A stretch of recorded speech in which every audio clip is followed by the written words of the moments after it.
Hello students, welcome back to our online classes.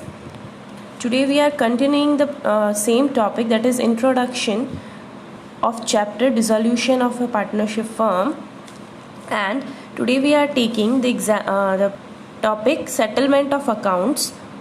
कि जब भी कोई भी फर्म डिसॉल्व हो रही होती है तो उसके जितने भी अकाउंट्स होते हैं वो सब सेटल होते हैं, उन्हें हमें सेटल आउट करना पड़ता है। तो उसमें जो भी तरीका होता है सेटल आउट करने का वो सेक्शन 48 में स्पेसिफाई होता है। ओके, तो सेक्शन 48 हमें ये स्पेसिफाई करता है कि जब भी एक पार्टनरशिप फर्म डिसॉल्व हो रही होती है तो उसको किस तरीके से सेटल किया जाता है, उसके अकाउंट्स को किस तरीके से सेटल किया जाता है। तो इसमें 2 पॉइंट्स आते हैं।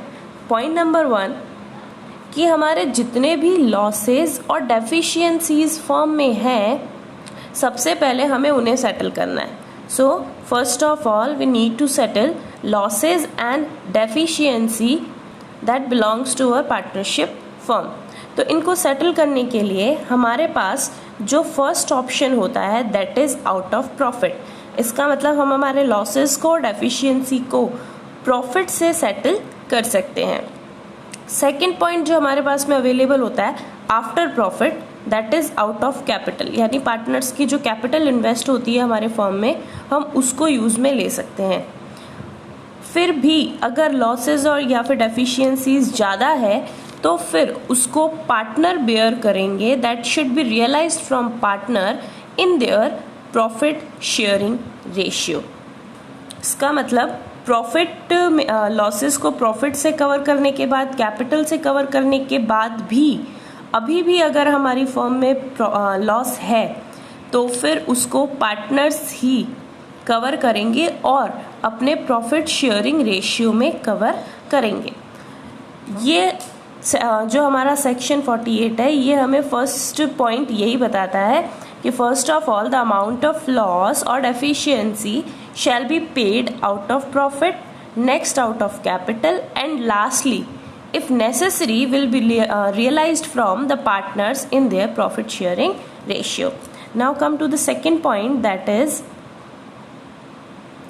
amount realized from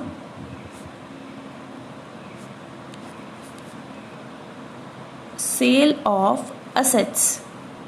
तो स्टूडेंट्स जब भी एक फर्म डिसॉल्व हो रही होती है उसके पास में जितनी भी असेट्स होती है वो सब सेल कर दी जाती है ताकि उनसे जो अमाउंट रियलाइज्ड होती है उनसे हम हमारे लाइबिलिटीज़ को, हमारे डेट्स को कवर किया जा सके। तो जो भी अमाउंट हमें रियलाइज्ड होती है उसे हम इस मैनर में यूज़ करते हैं, shall be applied in manner. तो उसमें जो फर्स्ट प्रायोरिटी मिलती है वो किसको मिलती है, that is first of all outside dates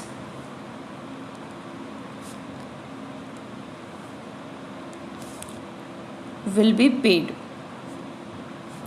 यानी हमारे पास असेट्स को सेल करने के बाद में जो अमाउंट आती है उससे सबसे पहले हम हमारी outside liability, it means outside debts को पे करते हैं, like creditors, like bank loans, इन सब को हम सबसे पहले पेमेंट करते हैं। Second point, loan advanced by the partner.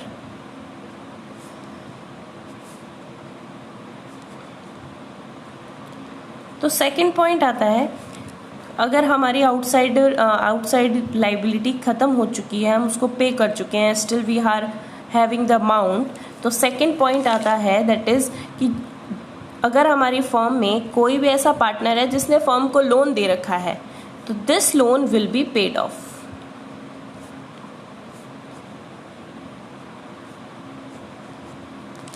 Okay, second priority इसको मिलती है। Third one, the balance of capital account of partners will be returned. उसके बाद में हमारे पार्टनर्स का जो कैपिटल अकाउंट का बैलेंस होता है उसे लौटा दिया जाता है. तो थर्ड प्रायोरिटी हो गई पार्टनर्स के कैपिटल अकाउंट को रिटर्न करना है. And still if the amount remains it will be divided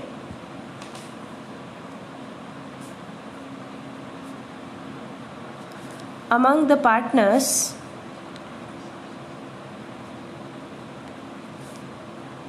in profit sharing ratio. तो स्टूडेंट्स हमारे पास में जो भी असेट्स को सेल करने के बाद में अमाउंट आती है उससे सबसे पहले हम हमारे आउटसाइड डेट्स को पे करते हैं. उसके बाद में अगर पार्टनर ने लोन दे रखा है हमारी फर्म को that should be paid of. And after that the balance of capital account of partners will be returned. And if still the amount remains उसको पार्टनर्स के प्रॉफिट शेयरिंग रेशियो में divide कर दिया जाता है. यानी वो बचा हुआ प्रॉफिट है जो पार्टनर्स ले सकते हैं. So students, this was our section 48 in which we have talked about settlement of accounts. Now come to the next point, next topic, that is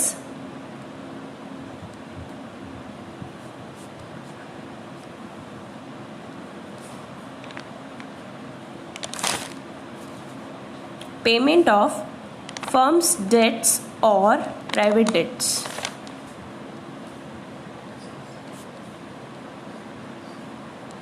तो स्टूडेंट्स इस टॉपिक में हमारा जो सेक्शन है that is section 49.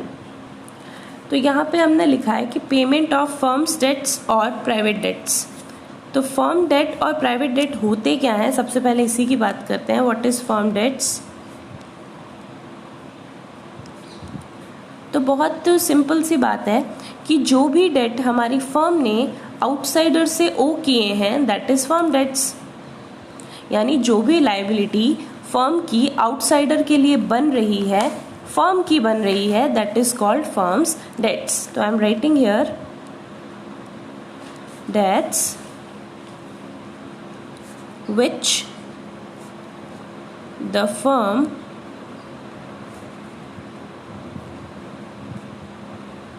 owes to outsider, that is firm debts. After that we are taking the second point, that is private debts. So it is debts which a partner owes in his personal capacity. तो वो dates जो एक partner ने खुद ने अपनी capacity पे ओ कर रखे हैं दैट इज प्राइवेट डेट्स.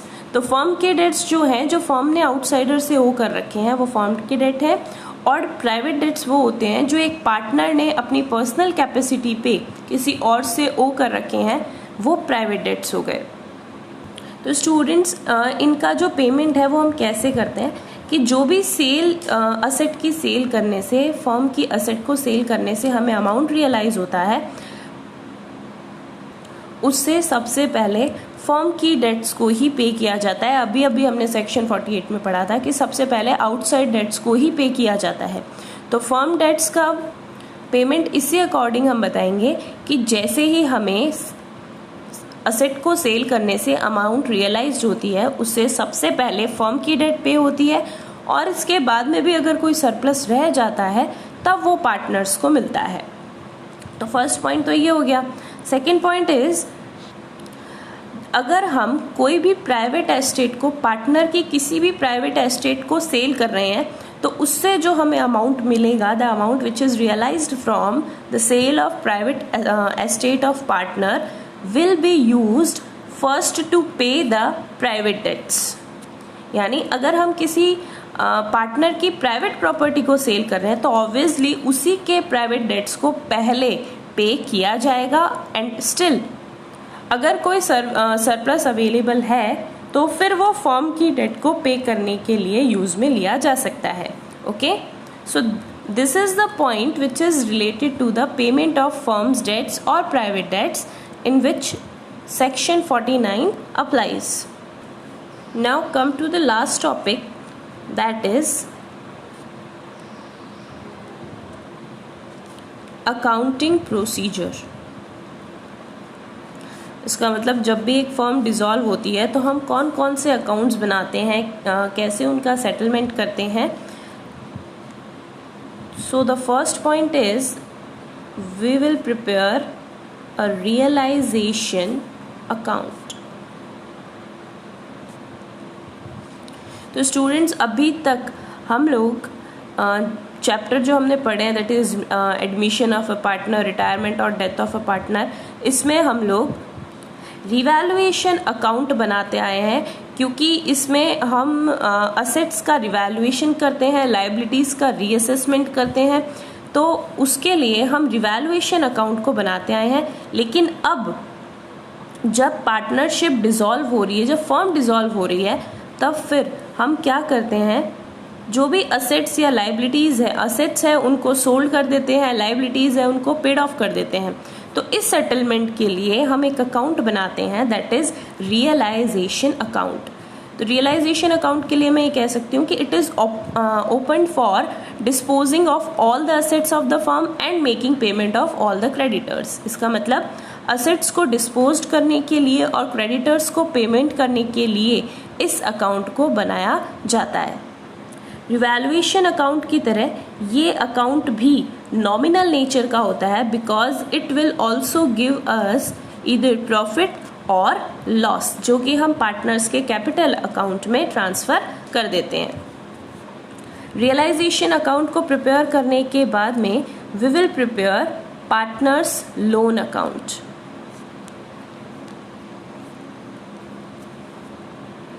अगर पार्टनर ने फर्म को लोन दे रखा है तो that will be settled off after the realisation account. हम पार्टनर का लोन अकाउंट खोलेंगे और उसमें पार्टनर का जितना भी लोन है वो उसको पेड ऑफ कर देंगे। After that we will prepare partners capital account. तो स्टूडेंट्स, पार्टनर्स कैपिटल अकाउंट बिल्कुल वैसे ही बनेगा जैसे अभी तक हम एडमिशन में, रिटायरमेंट में, डेथ में बनाते आए हैं, वैसा ही पार्टनर कैपिटल अकाउंट हम बनाएंगे और जितने भी बैलेंसेस है एक पार्टनर से रिलेटेड वो हम सारे उसके कैपिटल अकाउंट में ट्रांसफ़र कर देंगे।